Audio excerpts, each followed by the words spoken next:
Welcome to the Happier and Healthier podcast. I'm your host, Maria Marlowe, and this is a place where we don't rely on good luck or good genes for our health and happiness, but rather we create it with our thoughts and our actions each and every single day.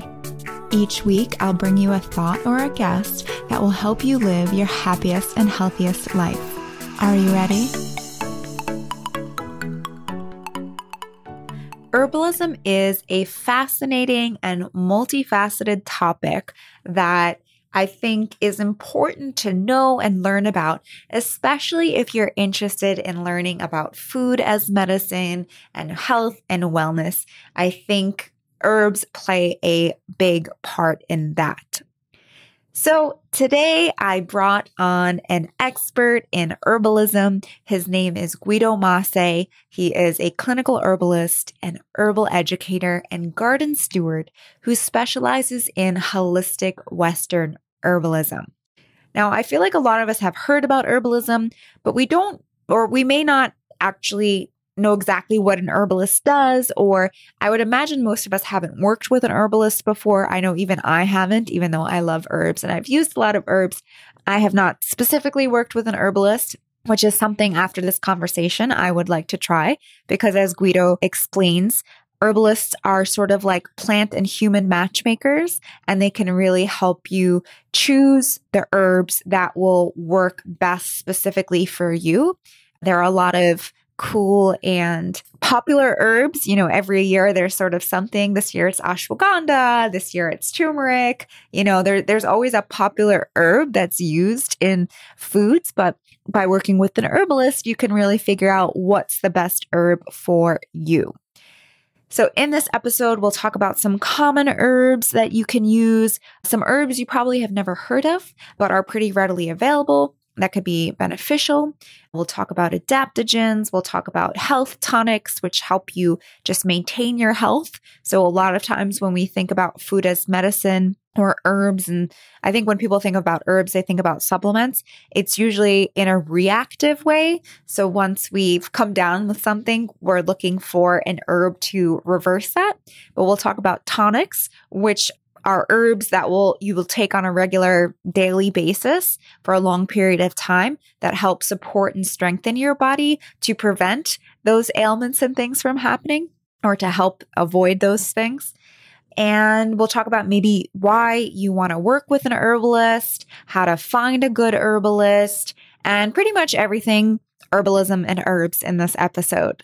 Guido will also be sharing tips from his 2 books, The Wild Medicine Solution and DIY Bitters. This episode is brought to you by the Clear Skin Plan, my 90-day program and meal plan to clear your skin from within naturally. If you've suffered with acne for months, years, or even decades, it's time to look within. Chronic acne is seldom a topical problem, but rather a sign of an internal imbalance and inflammation.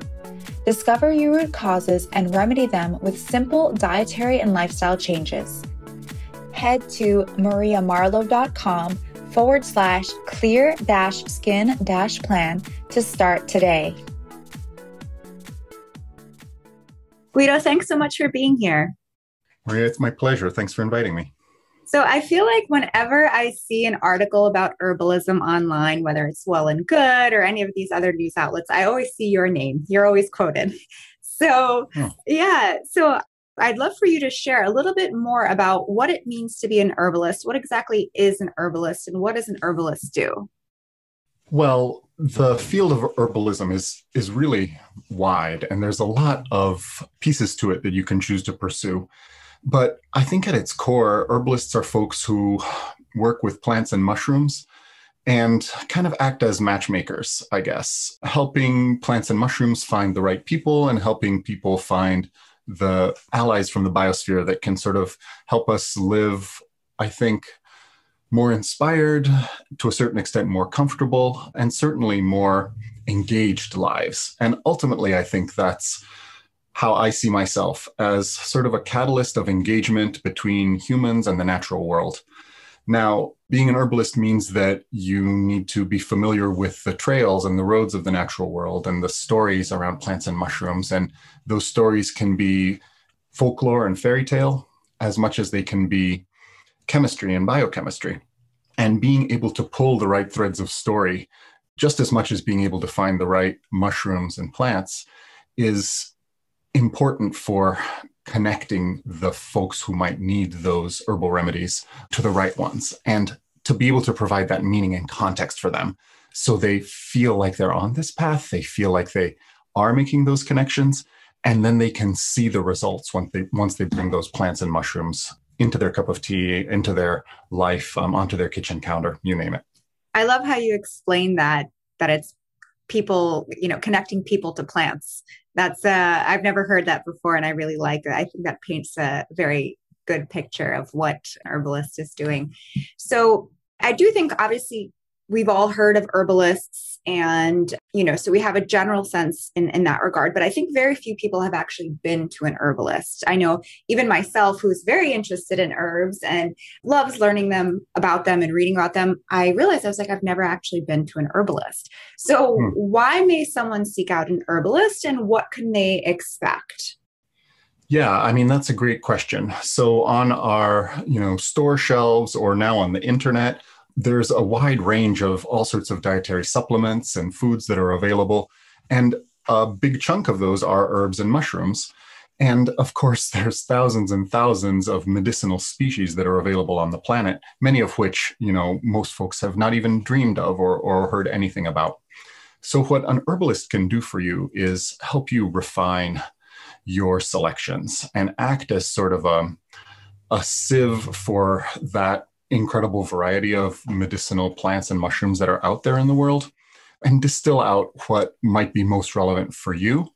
And also for folks who might be dealing with more challenging health concerns, or who might, for example, be taking certain medications to support their health or deal with chronic disease, you name it. It's important to work with someone who understands the potential for things like herb-drug interactions, and ultimately has an eye to the safe and responsible use of herbs. Finally, one thing that a professional herbalist can provide, or an herbalist who has enough experience, let's say, to be able to work with some of the more drug-like or intense plants, is, the safe use of some botanicals like even datura or belladonna, for example, that perhaps the general public might think of as poisonous, but which, when used in the right dose and with an eye to safety, can really help turn the corner for something like chronic disease, for example, or provide support with sometimes fewer side effects than what a conventional pharmaceutical might be able to provide. So for all those reasons, I'd say sort of distilling the wide variety down to something that's really relevant to you, being able to do that in a responsible and safe way that pays attention to the relevant clinical research, as well as the potential for herb-drug interactions or safety issues, and be able to sort of pull out some of the more interesting and powerful plants and use them judiciously. Those are all reasons to work with an herbalist. And I just want to add in the end that while I'm a professional member of this organization of herbalists called the American Herbalist Guild, we are a very diverse group of folks, and there's not one right way to be herbalist. Some folks have just been working in a rural setting or in a folk practice setting for 40 years, have incredible experience, really know their local plants, and can give you some really wise and astute advice. Other folks have trained in physiology, chemistry, and biochemistry, and can talk about the use of plants in a much more sort of scientific context. Neither is the end-all be-all. And you can find an herbalist that meets your language and meets you where you are, which I think is another incredibly beautiful thing about our practice, right? You get to kind of get to know your herbalist and be able to find the one that speaks to you and can contextualize this practice for you more specifically. And where would you even begin to look for an herbalist? Like, how would you go about finding, someone to even start that process with? That's another great question. And I'll preface it by saying you should go into it with sort of your eyes and your heart wide open and expect that it's going to be a little bit of work. It's not like going to find a medical doctor, which sort of there's this, if you have an MD or a DO behind your name, you can be pretty assured about what the experience of that person and the training that that person is bringing to the table looks like. someone who may call themselves an herbalist, you're not necessarily as clear that they've gone through the same kind of training or have that sort of experience. But so expect to have a little bit of give and take and getting to know process. But a great place to start is, again, at the American Herbalists Guild website, which is just americanherbalistguild.com.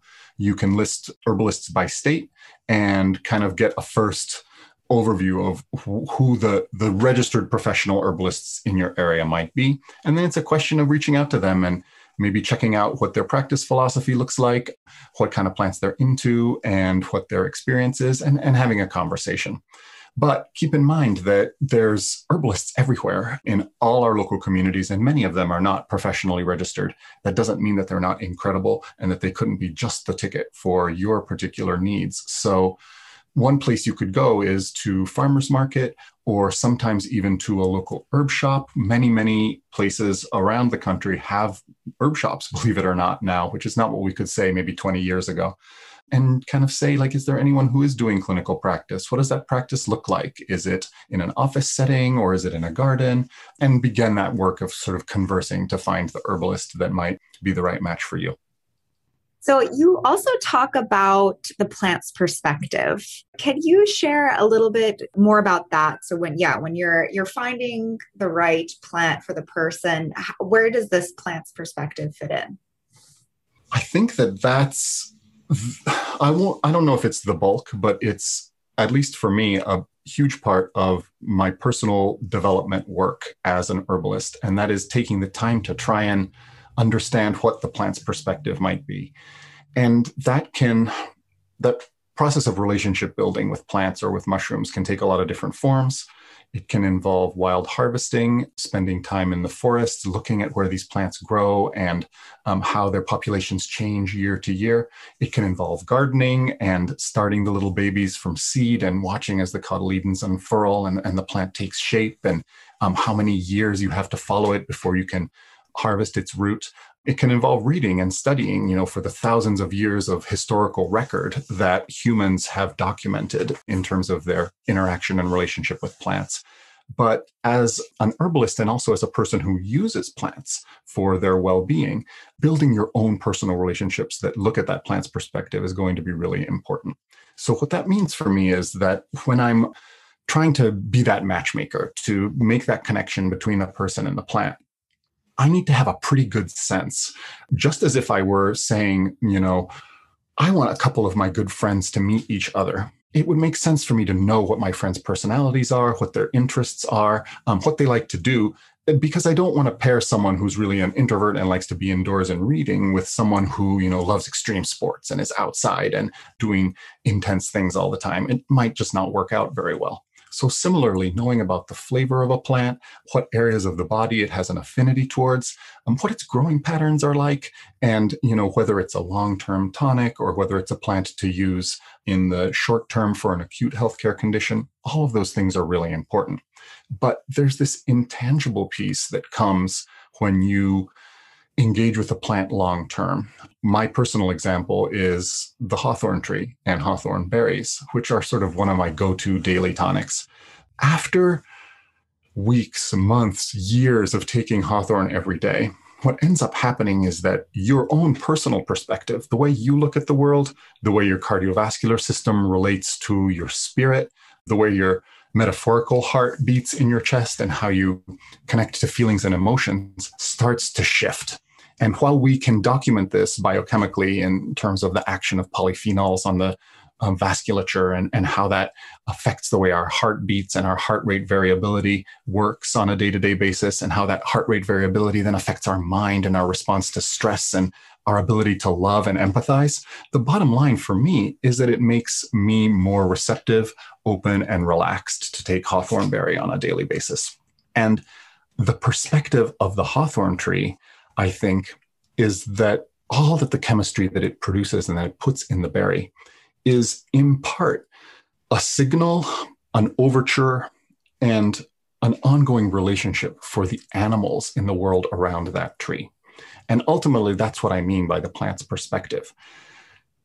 Medicinal herbs and mushrooms make chemistry that they put out into the world in part to influence us, in part to change our minds, in part to strengthen those bonds between us and the world around us. And in that sense, taking herbal medicine is an act of giving yourself up to that perspective a little bit and saying, I take these polyphenols, these flavonoids from hawthorn into my life daily so that I can relinquish a measure of my own free will to the hawthorn plant. And I can begin to act, at least in part, as an emissary of hawthorn's thoughts through the animal world, through the rest of the biosphere. And my firm belief, Maria, is that if more people did this, it would change individual minds and hearts, and that would start to change communities, society, and culture, and fill some of the gaps and perhaps even some of the emptiness that some folks in this culture that is so full and rich still feel. So, wow, you're making me want to take hawthorn berry. Are there any other herbs that you do think should be on our radar? I've heard of hawthorn berry, but I don't feel it's like a popular one. There's certain herbs that I think we do hear about all the time and get all the sort of media attention and become like the go-to herb of the year. But other than that, there's so many, hundreds, thousands of other herbs that we have no idea about. So yeah, maybe what are 3-5 herbs that you think we should know about and maybe add to our medicine cabinet? Yeah. Well, I think that the place that I would start would be herbs that are gentlest and safest and the ones that are good for long-term daily use. And we tend to call these herbs tonics. And that doesn't mean that they're not very powerful. It just means that they are safe and gentle and appropriate for long-term use. And hawthorn berry certainly falls into that category, but there's this whole family of herbs that we might call colorful berry superfood type herbs. These would include herbs like goji berry, also known as wolfberry, the lycium fruit. It would certainly include aronia berry or, the chokeberries, blueberries as well. And all of them are kind of like hawthorn in that they speak to our heart and cardiovascular system and to the lining of our blood vessels and act as sort of longevity tonics for those all-important tissues. And beyond that, one other major category that we hear a lot about, of course, are the adaptogenic herbs and mushrooms.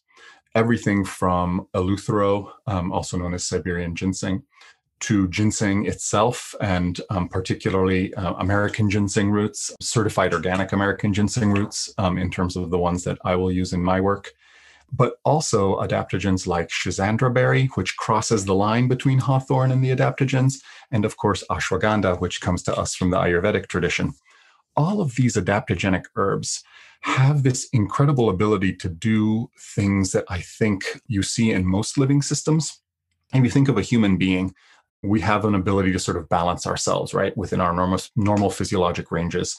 If all's going well, we have periods when we're awake, we have periods when we're sleeping, we have periods of activity, we have periods of rest. And of course, we have more objective physiologic balance in our body in terms of our electrolyte balance in our bloodstream, in terms of our cardiovascular balance and the balance of neurotransmitters that course through our nervous system. All of these areas respond to the world in sort of very profound ways. And one of the most profound ways is, of course, our stress response. And our stress response is important. It helps us get things done. It helps us navigate life with sort of zest and purpose. But chronic stress, especially at increased levels, we all know can, throw us for a loop and over time wear us down. So what adaptogens seem to do is put sort of a kind of like a hug around the stress response, an upper and lower limit so that we don't overreact in response to stressors. And so we don't crash too hard after prolonged stress or in response to an intense stressor, like an intense physical or mental performance task. And as a result, we're able to weather stressors more effectively over time, and our energy reserves keep going for longer. What's really neat is when I'll suggest an adaptogen like ashwagandha or eleuthero to someone in clinic, I'll suggest it sometimes for folks who are sort of hyperstimulated and always on and who you might call classic type A personalities. And adaptogens chill them out a little bit, not to the point where you feel sedated at all, which is a beautiful thing, but you're able to navigate with a more balanced energy level and a little bit less of these sort of bursts of over intensity that you sometimes see. but I can give the exact same adaptogen to someone who's feeling burnt out, sluggish, uninspired, and fatigued all the time, and it will bring their energy level and mood up. So the same herb in two different circumstances can have very different results. And it makes sense, again, if you think about the herb's perspective, which is one of balancing the way we manage our energy levels. So one more time, I'll bring it back out to the ecology again. If you think about the human being as this organ that's able to handle stress and handle life pretty well, adaptogens are sort of a guiding hand that comes to us from the outside world, from the plant world around us, and says, that's great. I will help guide your stress response so that you can navigate the world with more grace. You can have greater energy for longer periods of time. You can sleep more deeply and feel more refreshed. So of course, beyond those sour, deeply pigmented berry tonics like hawthorn, the adaptogens are a key and important tonic that I think most folks in today's culture should get to know. But there's one more that I want to bring out, and these are sort of our kind of like superfoods, and they include herbs like nettle, for instance, and gentle herbs like chamomile. I have some nettle tea here. That's fantastic, right? And if you think about the continuum between food and herbs, nettles is sort of somewhere in between. We haven't bred it like we have carrots, to become a carotenoid-rich orange vegetable, which is very different from the wild carrot. But at the same time, it's not actively medicinal the way, for example, thyme tea might be when you feel chest congestion to sort of open up your lungs and breathe more easily. It's something that you can take daily that provides a great source of proteins and, crucially, all important trace minerals that we think might be a little bit absent maybe from today's diet and from most of the stuff that we get, even the good stuff like vegetables. So because nettle isn't grown in these sort of conventional agriculture ways, and because no one has hybridized it or, bred it to be tastier or less bitter, it still conserves a lot of that same wildness that all medicinal plants have and that our produce lacks a little bit. So nettle in that sense is almost the ultimate heirloom. And that's the idea, is that these tonic herbs provide this stream of chemistry that is very old and with which human species has had a very long-standing relationship. And by reintroducing that stream of chemistry, we see things like our immune system work better. We see things like our detoxification systems work better, both our skin, but also our liver, and also our urinary system in the case of nettles. And my ultimate argument, Maria, isn't that we're somehow messed up right now. Despite the craziness of our modern life, despite the weirdness of the standard American diet, we're still strong human beings. What these tonic herbs like nettle, the adaptogens, or the berries can do is not sort of improve who we are, but really bring us back to our baseline, our birthright, and the natural experience of being a human on this planet. And they do it by introducing this stream of wild chemistry. And so as a result, I feel like they're best consumed on the regular and just put into your cup of tea like you did today with your nettles. It's close to us. It's intimate. It's an experience that we share with the natural world every day. And again, slowly, little by little, especially with these gentle tonics, not only do we see individual wellness improve, but my firm belief is that family, community, and cultural wellness also begins to shift in more positive ways. I just want to add everything to my teacup now. And I know that there's many different ways that we can get herbs. So tea being one of them. That's one of my preferred ways, just because I find it so easy to use. But what are some of the different ways that you can take any of these herbs, like tinctures? And I know there's many different ways. So if you can explain those different ways that we can get the herbs, and is there any sort of hierarchy, and is one better than the other, or? Yeah. We could talk for a while about herbal preparations and plant pharmacology and pharmacy and how to make medicine out of plants. But certainly the oldest way is to just put that plant right in your mouth. And if you're lucky enough to be in a place that's safe for wild harvesting, or if you're in your own organic garden, then that's a great luxury and privilege. And, nibbling on some lemon balm leaf when it's fresh in the garden and getting that burst of citrus, it's just a great experience in and of itself. But for many of us, that's just not practical. And certainly many of us live in a place where 6 months out of the year, we don't have a lot of these herbs growing outside. So tea is one of the most traditional ways of consuming these plants. And there's two ways to do it. One is what's typically called an infusion, which just involves putting the herbs either in a tea bag or in a tea ball or just loose in a cup and steeping them in hot water for anywhere from 15 minutes to sometimes even overnight, even 8 hours, right? If you really want to extract minerals from herbs like oats or nettles, an overnight infusion is great. You steep it covered to retain the chemistry. For tougher things like roots and barks, sometimes we'll do what's called a decoction. So we'll start with cold water, like you're making a soup stock, right?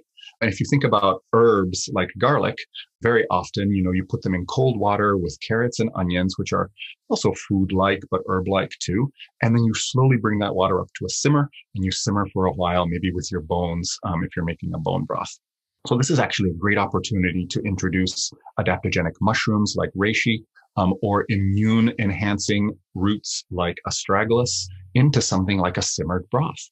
And then you can just freeze that broth if you want, and you can have a cup of it every day. You're getting the benefits of the vegetables, but also enhanced by the immunologic benefits, say, of the astragalus root you put in there. So those infusions and the decoctions or simmered stock are very, very traditional. But ever since Europeans got hold of spirits by distilling things like wine and beer, which was really not that long ago, maybe 500-600 years ago at most, we started steeping plants in alcohol. And the alchemists, did a lot of this work, at least in Europe. And what alcohol does is it draws out a little more intensely than water does. It's able to penetrate through that plant material a little more effectively. And it also draws out a range of chemistry a little more effectively. The plant that I often bring out as an example is peppermint leaf. You can make a strong cup of peppermint tea from good peppermint. And it's mentholy, and if you breathe it in, it's almost so strong that it burns your eyes, right?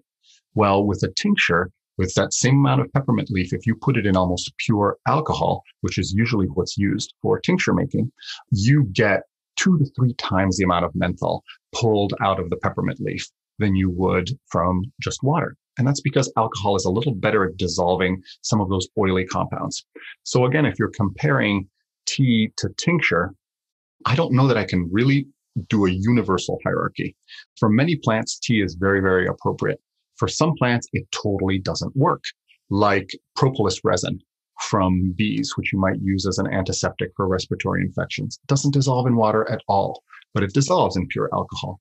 Similarly, some plants that we might use for things like joint health in osteoarthritis, devil's claw, tuber, that doesn't extract in tea very well, and it tastes awful. So using it in alcohol is a great and convenient solution. It draws out the chemistry, and you only have to take a tiny bit. And that's the other convenience with tinctures, right? You can pop it in your pocket. You can put it in your backpack.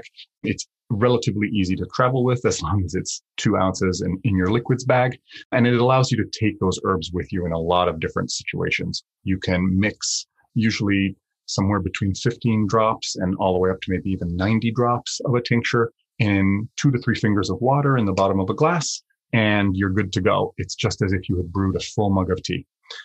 There are other ways that you can consume medicinal plants too. Ground up into powders is very common. And that is a great way to consume roots, and like adaptogenic roots like ashwagandha, for instance, or eleuthero, even ginseng to a certain extent, because you are getting actually 100% of the plant material, right?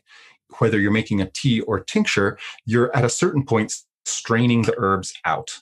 And the hope is that most of everything that's good has gone into your tea water or into your alcohol for your tincture. But in practice, something stays behind, right? When you're consuming a powder, you're swallowing all of that, putting that all into your body, which is really great, especially for these rich and valuable adaptogenic roots that we love so much. Finally, and this is something that I see as a practitioner, we have access to certain concentrated extracts. They're usually connected to maybe a marker compound that we have found is linked to some of the medicinal activity of that plant. So for example, a milk thistle seed extract that might be used for liver health or support, or even for some folks after a night where you've gone out with your friends and maybe had a little too much to drink. Milk thistle seed extract is fantastic. It helps improve liver health, drop those liver enzyme counts that happen when the liver is inflamed. But it's not very soluble in water. And if you were to eat it whole, you'd have to eat multiple tablespoons a day of ground bitter seed. So this extract concentrates this marker compound or family of compounds called silymarin into a convenient capsule. And for certain applications, we will use capsules of turmeric that are concentrated for curcuminoids, or capsules of milk thistle that are concentrated in silymarin, or even, believe it or not, when working with heart disease, concentrated extracts of the hawthorn berry put into a capsule that are connected to a certain strength of marker compounds. For most folks, that's probably not necessary, and I really encourage you to get to know the food-like forms and the tea forms of plants, because it's much more pleasant to drink a warm cup of tea, in my opinion, than to swallow a capsule. But for sake of convenience, tinctures and extract capsules can be really important. For therapeutic activity at high dose ranges, capsules are sometimes really necessary, right, to concentrate the medicinal power of those plants. But by and large, the application of tea versus tincture or powder, it's hard to put them in a hierarchy. It depends a little bit on the plants. Again, adaptogenic herbs and roots that wouldn't extract really well in water, I love as powders. When I'm traveling, or for aromatic plants that I really want all those volatile essential oils that they contain, often tinctures are really great because they capture that brightness in a way that is really, really unique and more powerful than a tea. But for most folks, tea is a fantastic entry and start point that I think is actually really, really powerful, even though it seems kind of commonplace and mundane. Don't estimate the power of a cup of tea, especially when it's part of a daily habit. And I'm glad that you brought up the steeping time, because I feel most of us don't steep it long enough. And I know sometimes it'll stay on there 8 to 10 minutes, which kind of feels like a long time. I feel like most of us stick the tea bag in, wait 3-5 minutes, and then start drinking it. So that's a good thing to note with the nettle. I'll definitely start making a bigger batch and let that soak overnight, steep overnight. What about loose leaf teas versus like the ones in the bags? Is there any difference there? Or even like fresh, at the farmer's market, I can get fresh lemon balm. So yeah, is there any preference there or hierarchy there? Or again, it's just kind of like get whatever you can get. Yeah. And again, to take the plant's perspective, if you feel an attraction to a plant like nettle or a plant like lemon balm, my encouragement would be to try it in a few different forms and just experience it in those different ways. And again, it will resonate with you in a way that's very different than it would for me, or than it would for someone else who's trying that plant. For some herbs, I would say fresh is ideal. And I'd say those herbs are very few and far between. We'll use fresh extract of this very intense medicinally active plant called pokeweed that is actually toxic. And I don't suggest your listeners go out and experiment with this without supervision. But the fresh tincture can be used at doses of just 2 to 3 drops and achieves remarkable effects for things like lymphedema, for example. But for most applications, especially tonic applications, drying the plants and using freshly dried plant material is a great way to go. One of the things that I like about fresh plant material, it's kind of like fresh fish. You get to really see what it's like and how healthy it is and how vibrant it is, right? So you can make your own decisions. Sometimes with plants that have been dried, it's hard to tell how long they've been dried and how they've been stored. So when you're moving to either choose a tea bag or to choose some loose leaf herbs, I do encourage you to use your senses before you even steep that cup, to maybe even open up the tea bag and take a look at the plant material. Does it have color to it, or is it kind of uniformly brown? Does it have a smell to it? Does it have a strong flavor to it? All these things should be relatively noticeable in herbal material. From chamomile to nettle, nettle with its sort of salty, mineral, chlorophyll, sort of rich taste. If nettle sits around for a long time, it loses all of that. Chamomile loses that buttery floral quality that is so characteristic of those flowers. So once you get to know a good supplier that you trust, whether it's your local herb shop or an online retailer, you'll be able to confidently go back and continue to brew great tea from that source. But it takes a little while to get to know it first, and really just using your senses, you'll be surprised at the variety of quality that you see on the market in terms of herbal medicine. And this is another reason to maybe have a conversation with your local herbalist, right, who might be able to point you towards some of the more high quality sources. But you can see incredibly high quality plant material going into tea bags, for sure. And you can see poor quality material going into tea bags. And you really can tell the difference by just smelling and tasting. And similarly with material that you might get in bulk at an herb shop, you can see really high quality material there. But for some places where maybe those herbs aren't turning over and they've been sitting in the sun, some of that material is not as good as it could be. So being able to use your senses and being able to get to know over time what those herbs taste and feel and smell like to you, I think is a really important skill, not just for an herbalist, but for a human being who wants to get to know herbs, right? Because there is a big variety of them out there. Again, maybe a good entry point would be your local herbalist to kind of say like, hey, where do you get your plants? Or do you have any recommendations for where I can get some of the best nettle around here? And because herbalists kind of work in that web, if they don't know right off the bat, they'll be able to point you towards someone who does. So you've mentioned the adaptogens quite a bit, and I feel like they are becoming more and more popular, and you're seeing ashwagandha in chocolate and drinks and this, that, and the other thing. Is it possible to get too much of these things, or is it okay if we're mixing ashwagandha with other adaptogens? Is there, any guidance there? Yeah. I think that, of course, with anything, it's always possible to get too much. Clearly, like even water, right? Even water, you can overhydrate in certain situations and it can be really dangerous. Of course, I'm saying that a little bit tongue in cheek, but of all the classes of plants that we use in herbal medicine, I would say the ones we've talked about today, you can feel sort of the least concern around overdosing. It's, let's say, almost as likely that you would overdose on a gentle adaptogen, like, for example, ashwagandha, than you would a carrot. And that said, I think it's still important to stay within the recommended dose ranges for your adaptogens and to be careful kind of blending too many of them all at the same time. Most of them, I would say, are safe to use even at high food-like doses. That's one of the defining characteristics of adaptogens. But some of them do have some potential things to watch out for that are included with their use. Eleuthero, Siberian ginseng, for example, for folks who already have high blood pressure, it's worth kind of paying attention after a couple of weeks of taking it just to see if it's impacted your blood pressure in any way. Not so with other adaptogens like Schisandra and ashwagandha. But the only thing I will say that I've consistently seen with adaptogens is that it's good to take a break every once in a while. This is something that you'll find both in the sort of official recommendations around the use of adaptogens like eleuthero or ashwagandha, but it also connects back to the way that these adaptogens seem to be working, right? We talked about kind of putting this upper and lower limit on our stress response. We think one of the ways that adaptogens are doing that is almost by irritating the stress response a little bit. And let me see if I can explain that a little better.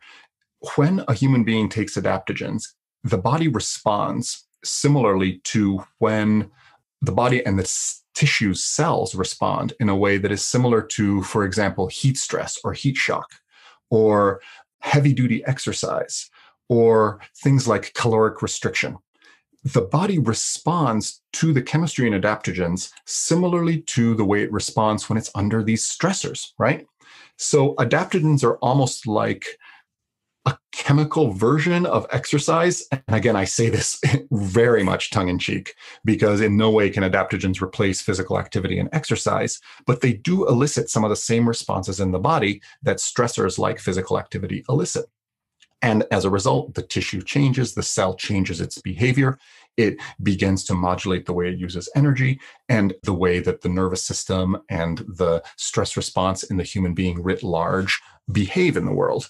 But we want to kind of take that out of the physiology for a week or so, typically every 6 to 8 weeks, to let the body kind of come back and settle down to baseline and recover.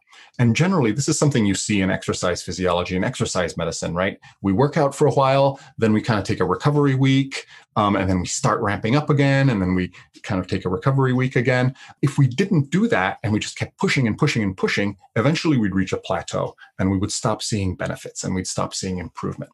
So similarly with the adaptogens, just as with an exercise program, we want to take a little bit of a break once in a while to let the body come back down to baseline and do the recover and repair processes.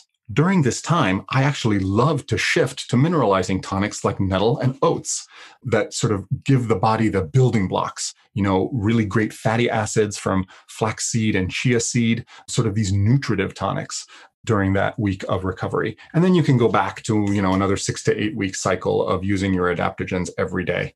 And if you do that, you'll find that you continue to see the benefits.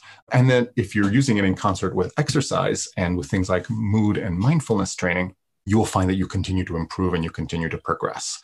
So the analogy of adaptogens as sort of exercise-like, I think is a real good one. We need to have periods of rest during our training, and the same is true with adaptogens. But if you're willing to go into little cycles like that, then I don't think that on a daily basis, concern around overdose is something that's too intense or something that I worry too much about. Stick within what's normal and reasonable. If you double up the dose one day because you're having a particularly demanding task list ahead of you, that's fine. If you miss a day or two every once in a while, that's fine as well, right? So because they're tonics, we don't have to have the same sort of dose obsession that we would with pharmaceutical drug.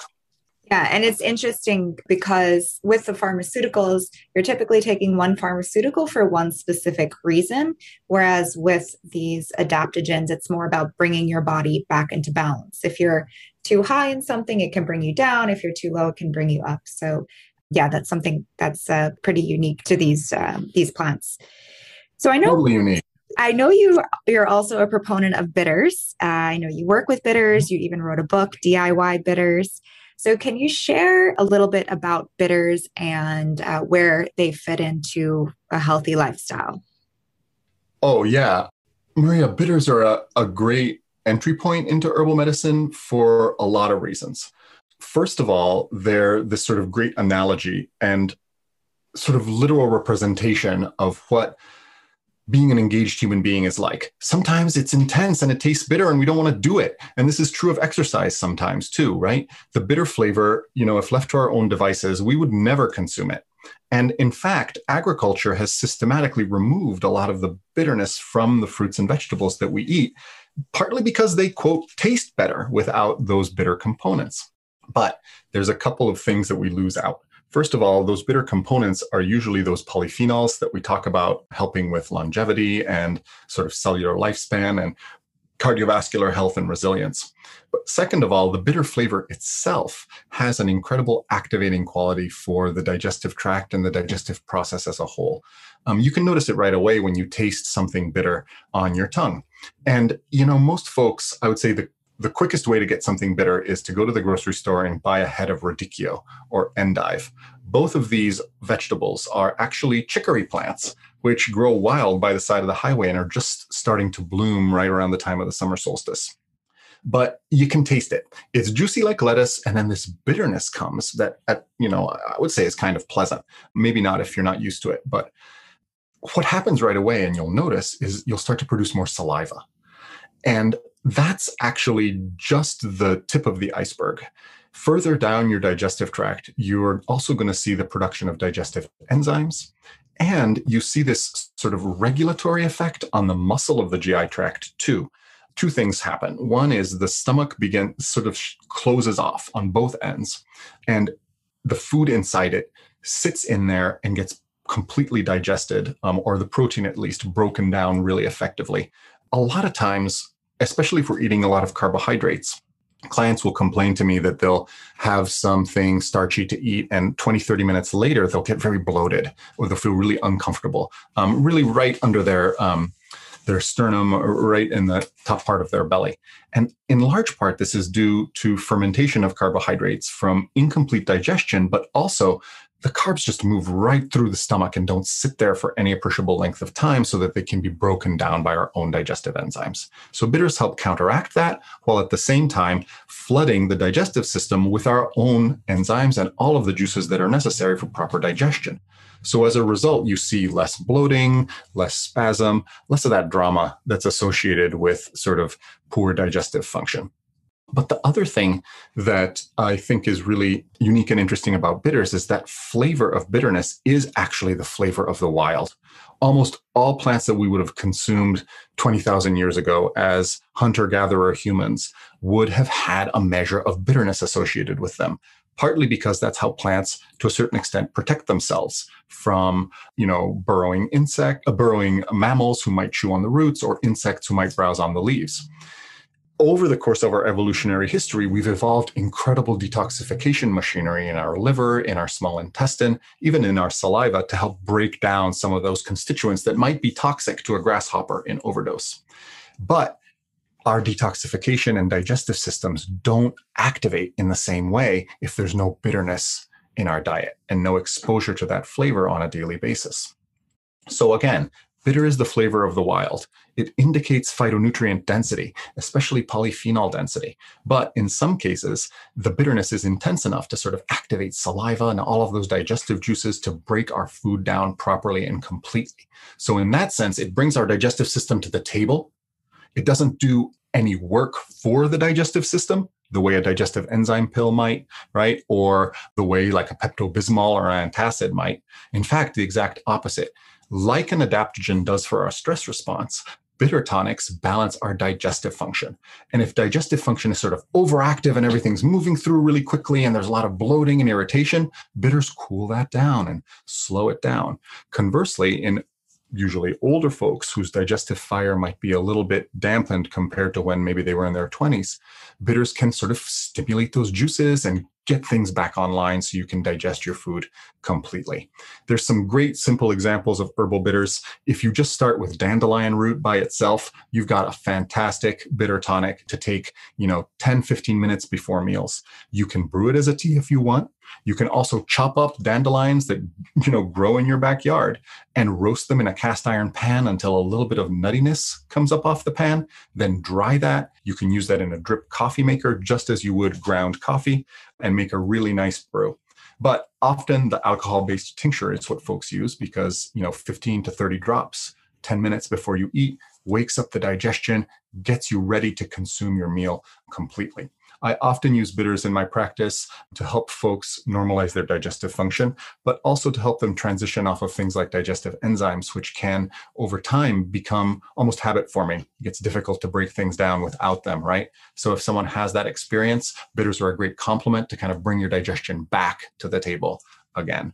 And I would say what we're finding now is that herbal bitters go beyond just digestive function. They also activate an immunologic protective response, not only in the GI tract, but also in the respiratory passages. And this is very interesting and sort of very ancient pre-human mechanisms that we see all throughout the animal kingdom. When we are exposed to bitter tasting substances, we activate defensins and simple immunologic proteins that are stored in our cells and tissues that immediately help us neutralize potential pathogens, especially bacteria. And we think this is in part because bacteria secrete molecules that are very similar, believe it or not, to some of the bitter tasting compounds like in dandelion root. And as a result, when we consume dandelion root, our body says, hey, wait, something's happening, something's going on. It might be a poison, it might be an infection, but I need to activate all my detox machinery, all my digestive machinery, and even a little bit of my immunologic response in order to be able to rise to this challenge. It's really an amazing gift. But again, like all of herbal medicine, it's our birthright. And part of the reason that we might be seeing appetite dysregulation and digestive disturbance and the quote obesity epidemic in modern American culture today isn't just the ubiquitous presence of sugar and processed food. It's also the wholesale absence and removal of this flavor of the wild, the bitterness. And Maria, I'll just conclude by saying one of the most exciting things for me about bitterness, and I started to see this in clients who would come into our clinic trying to restrict or reduce the amount of carbohydrates that they were eating, either to work on sort of a ketogenic diet or just because they have a real intense sweet tooth and they want to try and get a handle on that. It's like asking, a smoker to quit smoking by, taking them back to 1920 and putting them in a salon in Paris where everyone was smoking tobacco all the time. Our culture is pushing sugar and refined carbohydrates 24/7 through all media channels in every gas station at every moment. It's very, very different than the environment in which we evolved. And it's almost impossible to get a handle on that on your own because it's very addictive to consume refined carbohydrates. What the bitter flavor can do is interrupt that cycle of craving and consumption that you see in many folks today. So I tell them, don't beat yourself up. The food industry is trying to keep you hooked on carbs. When you feel the desire for carbohydrates, try something bitter. And what you'll find is that it will take the hangry feeling away that you might be experiencing, and it will activate your digestion. You'll get control over your mind again, and you can make a choice like, wow, maybe I should have some avocados, or maybe I should have some almonds, or something that might actually be a better nutritive choice than those chips or cookies that are right front and center at the grocery store when you walk in and you're hungry. And this translates to not just reduced cravings for sugars and sweets, but also to decreased overall caloric consumption. And there have been a couple of interesting clinical trials associated with this. What they basically do is they'll provide some folks with something bitter and other folks with just an inert solution to taste. And then they'll put them in front of an all-you-can-eat buffet and say, hey, just eat as much as you want. And when you're done, come back and check in with us. And the folks who consume something bitter before eating, on average, consume 20 to 30% fewer calories from the all-you-can-eat buffet. And it's not because they're starving themselves. It's not because they're beating themselves up for eating. It's simply because the digestion is operating correctly now, because that bitter signal that would normally always have been present with our food is there again. You can do it easily with liquid bitters, sort of our Urban Moonshine liquid bitters, which is one of the brands that I've sort of worked with, and some of the formulas that I helped develop are a good choice. But there's so many other ones out there. And even something as simple as Angostura, the old school bitters that bartenders still use as a remedy for an upset stomach, are going to be okay as well, if that's all you can find. Yeah, so I love Urban Moonshine as well. That's another way. I saw that you've made, some of those formulas.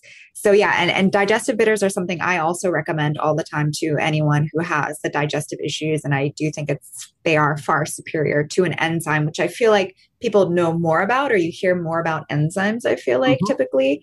But I like that bitters don't replace what you need, but they help your body do what it's supposed to do. So yeah, I keep I like the little travel spray bottles because I find that just easy to keep in your purse and take with you. And, or, if you're out and you don't have bitters, you can just order the bitter salad. So maybe if there's something on the menu with radicchio or endive, like you said earlier, that could also, be your bitter taste. So perfect. I know we don't have too much time left, but so maybe we can do a quick rapid fire with, some of the common ailments or complaints, and what are your top 1 to 3 herbs for them? And then we'll end with one last question. So, all right. So anxiety and stress. I love the aromatic plants, and you can pick the ones you would like, whether it's lemon balm or chamomile or lavender. All these plants that have strong aromas speak to our heart and can help untangle tension. And they do it in a gentle and safe way. While we have stronger plants like kava kava, for example, for anxiety and stress, and it is amazing for that purpose, it really does have some important safety concerns associated with it. And you should be careful before using it, depending on what your life looks like and what your medications look like. Okay. What about glowing skin, clear glowing skin? What should we have? Well, this is a place where I usually turn to 2 main classes of plants. One are what we might call lymphatics, or more broadly, herbalists would call alterative herbs. And they include red clover, for instance, which has a history of traditional use in tea for skin health, but also herbs like cleavers and, to a certain extent, nettles. Then I will also recommend gentle bitters. And there's a couple that are at the top of the list if skin concerns are what you're trying to work with. And I try to usually differentiate them a little bit based on what the dominant skin type might be that a person is experiencing. So for example, if the skin tends to be a little dry and maybe irritated at times, or if there's some inflammation like associated with eczema, I turn to burdock root. Burdock root is fantastic and it can be used as a powder or even as food. You can slice up burdock roots and use them in a stir fry. If the skin, on the other hand, is a little more oily, we turn to members of the Berberidaceae, and that includes plants like Oregon grapefruit and barberry. These are typically best taken as tinctures because they're just so bitter, but they're fantastic for oily skin patterns, and we usually use them for modulating sebaceous gland sebum production so that it's less thick and has less of a chance of blocking pores. Finally, one plant that I think should be on hand for skin and as part of almost let's say a cleansing ritual that you might get into on a daily basis is chamomile. Even chamomile tea bags for things like puffiness around the eyes, but just as an overall skin tonic that is slightly astringent and can be used like roses topically for skin health. What about nice, beautiful, strong, shiny hair and strong nails? So a lot of the times we'll turn to herbs that are good and supportive for connective tissue and that are also mineralizing. So right at the top of the list for that comes nettles. Nettles has been used as a sort of hair, skin, and nail tonic for a very long time. Some herbalists will also use horsetail as a silica source and mineralizing agent. I haven't had incredible results with that plant, so I can't speak personally from experience there, but nettles definitely helpful. And then there are topical strategies, particularly for the hair.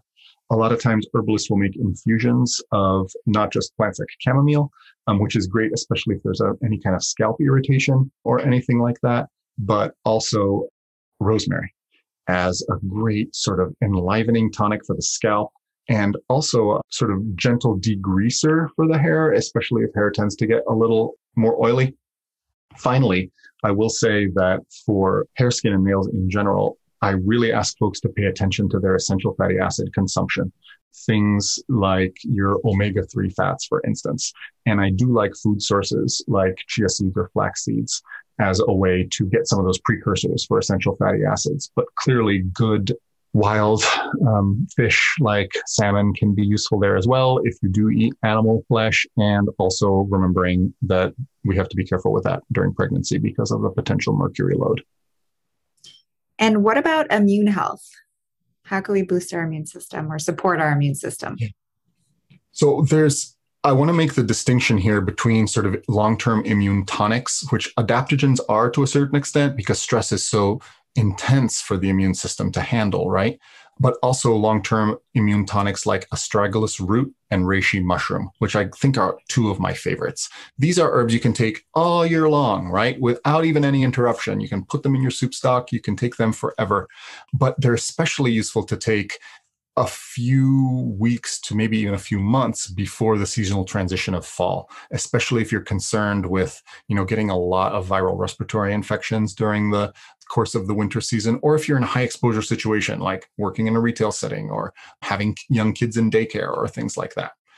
So those tonics are really important, and they don't just help with keeping your immune system strong, they also help buffer overreactive immune systems. So we use them in autoimmune disease. We also use them in allergies and hypersensitivities. But then, like if you're dealing with allergies, for instance, herbs like goldenrod or fresh stinging nettle extract can help in the moment, help you feel less congested and deal with your symptoms. Similarly, if you know you're getting on a plane or you just had an exposure to something, someone coughed all over you, you'll want to turn to herbs like echinacea root, for example, and maybe even circulatory enhancers like ginger to give you a little bit of a boost in the moment, right? And so that's what I usually reserve echinacea and also elderberry for, maybe with a little bit of ginger spice for when I need it most, when I feel like I just got exposed to something. But I try to keep those tonics like astragalus and reishi in the background, sort of working and helping my immune system stay active and engaged. Work with those every day. All right. Well, thank you so much. This has been so informative. To close, I have one last question that I ask all my guests. If there's just one tip that you can leave our guests with on how they can live a happier and healthier life, what would that be? My tip would be, if you are walking around outside in a park or even in a city and a plant catches your eye, whether it's out of the corner of your eye, you see a burst of color, or there's an intriguing leaf pattern, or something happens that a plant catches your eye, don't just walk by. Every once in a while, if you can do it once a day, that's great. If you can do it once a week, that's great. take a moment and literally stop and smell the roses. Take a moment to follow that call and see where it leads you. Sometimes it might not be anywhere special, but other times it might be actually life-changing. So open your heart, open your eyes, and follow through on signals from the natural world, and start with something simple like that. Just take 30 seconds and connect with the plant that called you out of the corner of your eye. Well, thank you so much. If you guys want to learn more from Guido, you can check out his books on Amazon, Wild Medicine Solution and DIY Bitters. Thank you so much. Maria, thank you. Thank you.